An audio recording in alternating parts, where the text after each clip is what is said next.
প্রমাণ প্রামাণিক। প্রবলেম কি ছিল? আমার প্রবলেম ছিল হচ্ছে হার্টের প্রবলেমটা ধরা পড়ে 15 সালের শেষের দিকে। ওকে। তো তার সঙ্গে সঙ্গে আগে থেকে প্রোস্টেটের প্রবলেম ছিল, আর হার্টের প্রবলেমটা ধরা পড়ার সময় আমার হেপাটাইটিস বি ধরা পড়ে গেছে।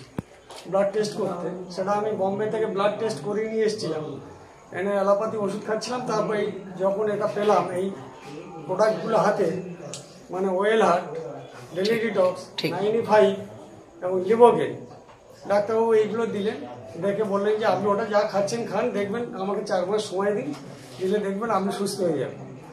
তো আমি তো 1 মাস খাওয়ার পরে থেকে ধীরে ধীরে শরীরটা সুস্থ হতে শুরু করেছে, আর কোনো প্রবলেম হচ্ছিল না।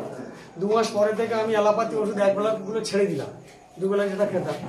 4 মাস পরে দুবেলাটাই ছেড়ে দিয়েছি, দিয়ে এখন সুস্থ আমি, আর অপারেশন করতে হয়নি। আচ্ছা, হার্টের কত পার্সেন্ট ব্লক ছিল? একটা ছিল 75%, একটা 85%। আর যতগুলো হসপিটালে গিয়েছি বা যত ডাক্তারকে দেখিয়েছি কার্ডিওলজি, ঘুরে ফিরে সেই 2 থেকে 2.5 লাখ টাকা রেঞ্জে হচ্ছে বলে গিয়েছি যে অপারেশন করতে হবে। তা আমার পক্ষে সম্ভব হয়নি। এখন কত কিলোমিটার হাঁটা চলাফেরা করেন? আমার বাড়ি থেকে নিশ্চিন্তপুর আসতে 3 কিলোমিটার রোজ? রোজ। আচ্ছা, আগে কি এত জোরে হাঁটা চলা করতে পারতেন না? এর আগে তো করতাম, তারপরে কমে গিয়েছিল। যখন সে ধরা পড়লো তখন প্রচুর ঘাম হতো, বুকে ধরপড় করতো, যন্ত্রণা হতো, হাঁটতে কষ্ট হতো। মাঝপথে যেন বসলে ভালো হয়, না বসতে পেরে নিশ্চিন্তপুরে এসে কোনো দোকানে বসে থাকতাম কিছুক্ষণ, তারপরে বাসে উঠতাম বা অন্য কোথাও যেতাম। আর এখন নর্মাল চলাফেরা করছেন? এখন নর্মাল চলাফেরাই করছি। Thank you so